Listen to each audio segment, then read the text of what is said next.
Welcome to Wine Time Mysteries, where we talk about true crime, the paranormal, mysteries, and cryptozoology with a dash of comedy. This podcast contains adult themes and is intended for mature audiences only. Don't forget to click follow and tickle that little notification bell.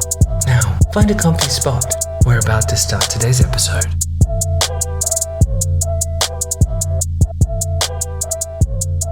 Hi Mung Beans, hello, welcome back. Oi. Hello. This week you're going to get annoyed at me. Why?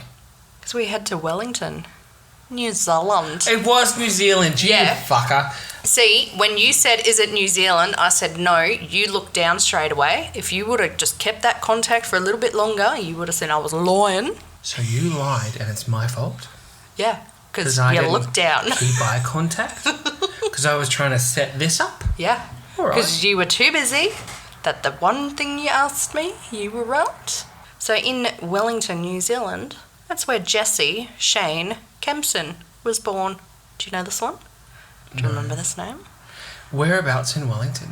Oh, I don't know. The story leads more to Auckland, but he was born in Wellington. He was born 28th of December, 1991. I'm going to say this is another delusional narcissist piece of shit. Don't know why I keep doing them, but hey. Listen, maybe you've got a type. I've got a type. So he's a Capricorn. By the age of 9, his parents separated and his mother moved to Australia, where they would lose contact, with Jesse trying to re-establish a connection with her later in life, but that never worked out. The divorce in his eyes caused him anxiety and depression. He was about sad that his mum and dad broke up. He would briefly live with his grandfather, but then move back in with his father, who would later remarry. In high school, he played softball at a regional level and would later work as a labourer and a bartender. You like this one, ready? He would cross the ditch or go to Australia. I don't know why everyone's like, cross the ditch. He crossed the Dutch. Across the ditch. I think it's funny that they refer to it as a ditch. Yeah. But for the UK, it's like across the pond. Oh, yeah. Isn't that funny? Is it because it's a bigger distance, so a ditch is meant to be small? Yeah. Across the pond. But I don't know if I've ever used or heard someone say that unironically. Of the Dutch. That stupid fat butch. So he went across the ditch. He went across the Dutch. Or go to Australia at some point, possibly to try and reconnect with his mother. That didn't work out, and in 2018 he moved back to Auckland, New Zealand. I saw allegations of him getting a lady pregnant in Australia and her having his kid, but I couldn't Oh yeah, same. But I couldn't confirm it, but I'ma just say it. Allegedly. He allegedly knocked someone up. Yeah. Had a kid and went me. He would end up moving into a motel studio apartment in Auckland. He was a pathological liar and just loved to try and pick women up on the Tinders. He would tell plenty of lies, and some included knowing someone on the All Blacks team, which is a sports ball where they run and pass the ball. I wrote that down, yeah. It's the rugby. Look at you, you're like, rugby. Yeah, All Blacks, you know fucking, rugby. you know me. Well, you know the All Blacks. Oh. Some of the All Blacks, though, they can get it. Yeah, I love cricket. Yeah, that's what it is, right? Another lie was that his parents owned a restaurant, more than one restaurant in Sydney, and that he came from a wealthy family. He also added that he did have cancer at some point and a law degree. Oh, and he was a spy as well. This guy's off his rocker. He could just stop out. What the fuck? I'm a spy. I'm a spy with cancer. And I'm also a lawyer. And I know someone who plays on like a local rugby team. Yeah, I thought like there was heaps of different reports where it was like he said he was on the All Blacks and then he said his cousin was on the All Blacks. Like there was all just different. Do you know what's dumb though? Just lied about it. It doesn't, especially in 2018, it doesn't, like Google existed, bitch. Like, yeah. It doesn't take much to go and look at who the team is at any particular time of the year and try to piece these parts together. What a dum-dum. Oh, yeah, you find out later. He's very dumb. The reality was that he lived alone and was a phone salesman who would lose his job because he would forge jobs, so to say, to hit his targets. No wonder he lied. So, yes, as I said earlier, unfortunately he enjoyed Tinder and would end up swiping right. It is right. Mm-hmm. Right? I was like, I can't remember which way. Tighty righty, lefty loosey. There we go. He enjoyed Tinder and would end up swiping right on a gorgeous woman by the name of Grace Mullane. I like that name. Yeah. After a few messages back and forth, they would meet up on December 1st, 2018 at Sky City in Auckland, where CCTV footage, yes, I just want to add, there was a lot of camera footage on this case. That wasn't me. I didn't do Fucking it. You've dickhead. got the wrong one. Oh, me? Showed them hugging before going off to Andy's Burger Bar for some drinks. Later, they would head to a Mexican restaurant for some cocktails before ending up in the Bluestone room. Like, can I just say, do people actually do that on dates where you just, like, bar hop? Oh, let's go for a cocktail here and let's do this here. And, like, that's just too much effort. Listen, I don't really date, so I'm not the right one to ask. But that just sounds like too much trouble. Mm. Plus, I don't think going out drinking on a date's a good idea. I don't. Like, go to dinner. You can have a glass of wine. Yes. If that might help you, like, calm down as, like, a social lubricant, whatever. Yeah. But going out to get on the piss with someone that's a bad idea. Mentioning of bad ideas was the Bluestone room was actually not far from his house as well. So he's literally like... Getting closer and closer to his home. Yeah. A little bit smart there. It was here that they would share a kiss, and whilst Jesse took a bathroom break, Grace would message her friend saying, I click with him so well. Now, Jesse had told Grace that he was an oil company exec and he'd be looking at moving to London, like, real soon. Oh my god, so he has another job. Yeah. I think I say this later on, but I'm going to say it now. Anyway, the day he lost his job, he actually went on a date with her, so he was jobless at this time. They would end up heading to Jesse's place, which was not far, as I said before, from Bluestone, where CCTV footage would show them arriving at around 9:41 p.m. and he had his arm wrapped around her. They headed to the elevator and hopped out on level 3. That would be the last time that Grace was ever seen. This is super sad in the case as well, so the following day was actually Grace's birthday. Her family couldn't get a hold of her, and all of her social medias were untouched. Like, nothing was opened, which to me, it also sounded like she was pretty active as well on social media. So, like, birthdays are just, if you're very active, you're not active on your birthday. One time of the year people give you love. I hate looking at Facebook on my birthday. Yeah. I hate it so much. I do now. I find it wild as well that social media is just so relevant now in, like, all these kind of cases, like the newer cases where it's like social media, this and that. When we grew up, it was just like, what is this? 3 days later, her parents would file a missing person report. You see, Grace was a gorgeous 22-year-old British tourist. Can you fuck off? How dare you? Can you fuck off? How dare you? Is that why? Because she would have had a British accent. Yeah. So is that also part of the lie that he made? I think like, so. I'm an engineer. I'm moving to London. Yeah. Because then I can be closer to you. Yeah. The way that it sounded was more of a... It kind of gave her a bit of hope of, oh, actually maybe this... There's something that's going to happen, yeah. Yeah.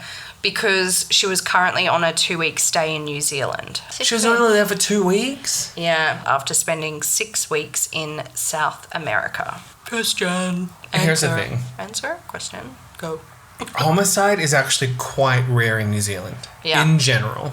It's not super common. And I think that's because New Zealand's a much smaller place. I'm not saying it does not happen. Obviously it does. But it's not super common. So for the fact that she was only in the country for a 2-week period and she died the day before her birthday, that is very unlucky.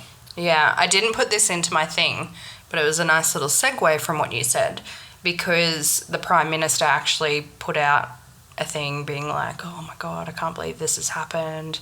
It turned into, I think, a white ribbon day as well. They lit stuff up. Because it's not super common. Yeah, and then her dad even went as far as to go, like, I hope this story doesn't stop people from travelling. It was just yeah. But yeah, in New Zealand, it's very rare. Very uncommon. The hostel that she was staying at came forward to say she didn't return home and that her things were still in her apartment and never returned after December 1st. The New Zealand police, which I have to say are freaking amazing, and if you don't follow their social media profiles, you are missing out. Some of it's funny too. It is fucking hilarious. I'm sorry to digress, but the Kiwi police are fucking great.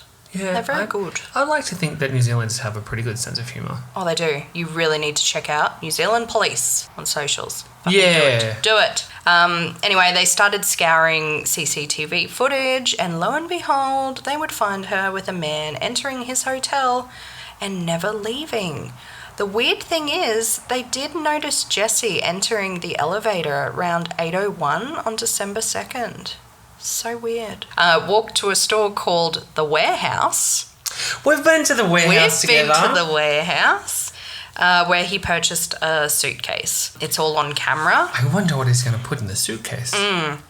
Like everything on camera, literally picking it up, going to check out, and then returning to his room at 8:14 a.m. 8:32 a.m., Jesse left again and went to a local campdown where he was captured purchasing cleaning supplies. 10:25 a.m. he took a taxi to a car rental place and then drove back to his apartment. Now, like, by where we're going with this, you probably already know what happens next.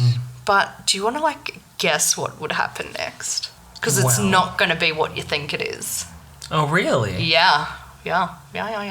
Well, for the way that you've painted it out to be, it really sounds like he was going to be putting the body in the suitcase. That's what it sounded like. Yeah. And then the suitcase in the car. Yeah. And then he was going to drive off somewhere to dispose of the body. Which does happen. But that's not the next at this part. point. Yeah. You'd think that's where the story would head straight away, but no. What happens? He matches with some other chick on Tinder. Fuck off. Meets her for drinks. He literally has a body in his room. He's matched with another chick and gone on a day date, Tinder drinks.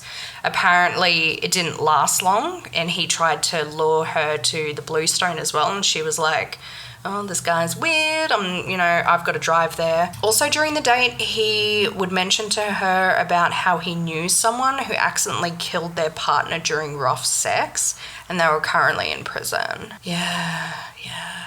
As in, hey, like, Loki, I totally just killed someone last night because I was having sex with her and I got carried away. Yeah, and she was like, this guy's fucking weird. I'll meet you there, but she never met him there. She just fucking legged it. Good girl.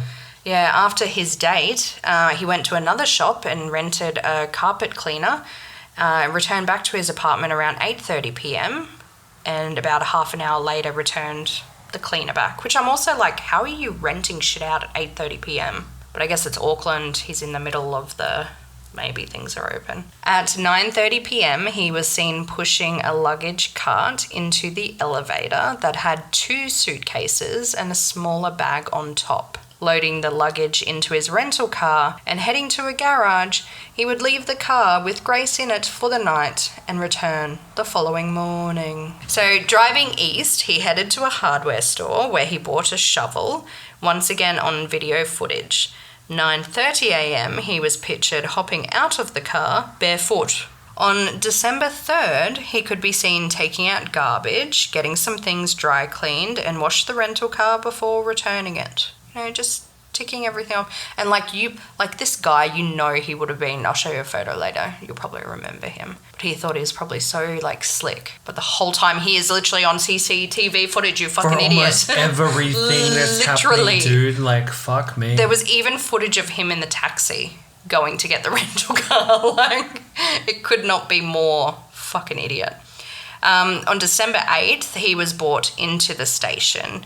And it was funny because they'd rocked up to his hotel and were like speaking to the people at concierge.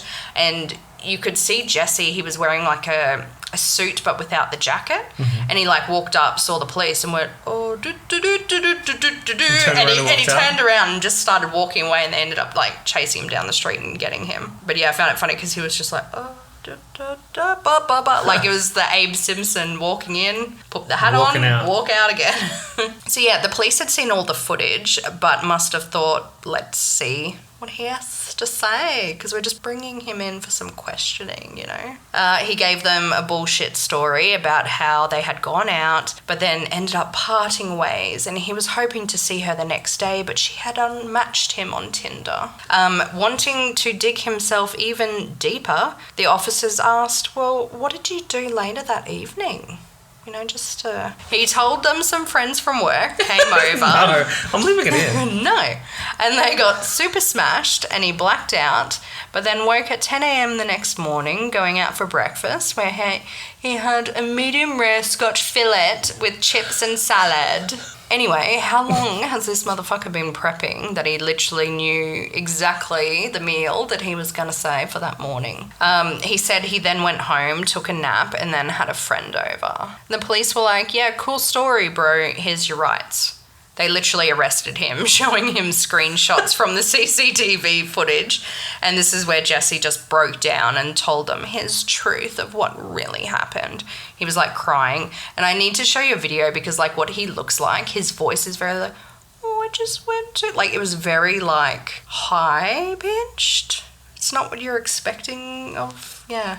He said, yes, they went back to his apartment, and I don't want to go into it because it's such a cop-out, but he pretty much tries to say she wanted rough sex, and I didn't mean to. I thought she was fine, and she left. She left? Yeah, so he said he went and had a shower, came back, she wasn't on the bed, so he thought she'd left, so he went to sleep. Yeah. Uh-huh. Yeah. The next morning, he woke up to find her with a blood nose dead on the floor. Like, that was his story. So, hold on. They had rough sex. Yeah. So he went for a shower. Yeah. She was gone. Yeah. He wakes up in the morning. Yeah. She's miraculously appeared back in his house. Yeah. With the blood nose dead on the floor. Yeah. Because he's literally just gone to have a shower in bed. Like, if someone just left and you'd met them on Tinder, wouldn't you maybe check to make sure nothing's been stolen? Or, like, you'd actually check your house to see if they've left? I would check my house. And do you know what I would probably also do as well? Is I'd message them and I'd be like, hey, didn't get a chance to say goodbye. Had a great night. See ya. Yeah. If it was a great night. He was a fucking idiot. Apparently he went to call for an ambulance, but then he freaked out and didn't want to get blamed for it, so he buried her body. Like, also fuck off because you went on a Tinder date after you had frickin' murdered her. You piece of shit. On December 9th, police found Grace's body in a wooded area not far from the side of the road in... I'm going to try and pronounce the word and then I'm going to get Joey to say it properly because I don't want to be rude like that. But also, I'm just saying, no matter what my pronunciation is, Jamie is going to come in after that and be like, it's not even pronounced like that. You bitches got it wrong. Jamie, you can call us and tell us how to pronounce it. Waitakere Rangers near Auckland in a shallow grave. She was found in one of the suitcases in the fetal position. A post-mortem would reveal that Grace had bruising consistent with someone who had been restrained and asphyxiated, and her blood alcohol was very high. During the trial, and that's why I said I didn't want to go into things before, so many things came out of it, but he also tried to blame her, saying she wanted a 50 Shades of Grey experience and blah, blah, blah. Like, fuck off, no. That is a guilty person trying to reason. Oh, yeah. And, like, how fucking dare you? She is not there to defend herself. Her parents are in court or, you know, going to this trial for you to try and slander their daughter. But even if she did want a 50 Shades of Grey style thing, you killed her? Yeah, but yes. So not only did they do that bullshit, other stuff came up, like he'd taken photos of her after she was murdered. And then history showed him watching X-rated porn shortly afterwards. So he was getting off on Yeah. So he literally took photos of her naked because she was found naked in the suitcase after he'd killed her, and then, got off to some X-rated porn. And probably the photos as well. They then also found Google searches on his, laptop, phone, whatever. Flesh-eating birds. Are there vultures in New Zealand? Hottest fires. Large bags near me. And rigor mortis.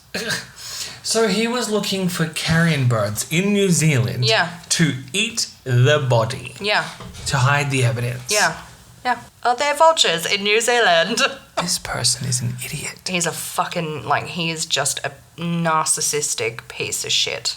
He was actually really entitled when it came to, always going on dates. Whatever he could spin to get, laid and shit. He's just, piece of shit. Oh, God. I also want to mention that his name was actually suppressed in court and was to remain in place until 2021, but people didn't understand at the time why, and obviously some places in the UK still leaked his names because obviously he's a piece of shit and fuck him. But we would later find out his name was suppressed because after his arrest for the murder of Grace, he was facing a few other trials for violent sexual offences against some women. Oh. Yeah. So one of them he raped just 6 months before he got to Grace. It was another backpacker that he raped, and then she obviously just kind of wanted to shut that down until she saw, holy fuck, he's actually killed someone, and she came forward. And the other person was a girlfriend who he abused during the relationship, and she had some fucked up things to share. He received an 11-year jail term just for the sexual assaults that would be served at the same time as his murder charge. So after a 5-hour deliberation, February 21st, 2020, he was sentenced to life in prison with a minimum of 17 years behind bars. There's also footage of when the sentence is being read out. He said to the frickin' judge, "You are so full of shit, mate. You have no reason to convict me. You're full of shit." You're on camera, dude. Yeah. No. That's literally what I wrote. No. So that probably, when they get told to do it consecutively, that means they're serving it at the same time. Yeah, which I was like, I don't know why it wasn't just added. Because it's a different crime. Yeah. Of course, he tried to appeal his sentence later that year and failed, obviously. He appealed again in 2021 and was also dismissed. This piece of shit is currently serving out his time in Auckland prison and has exhausted all his legal avenues to overturn his conviction. Rot in hell. Rot in hell. But also the fact that he needs to serve just a minimum of 17 years before he's potentially up for parole. Yeah, it's fucked. Is not long enough. No. Because how old is he now? Oh, he's a year younger than me. 31. 31. Okay. He's 31. And he's been basically locked up maybe for about 2 years now? 2020, yeah. So, okay. Still gross. Yeah, you're welcome. Case in New Zealand. Yeah, he's a piece of shit and he can Rotten hell. Yeah, rotten hell. That was my case this week, dear mung beans, on Jesse Kempson.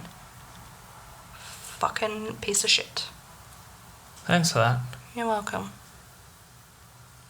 Goodbye. Bye.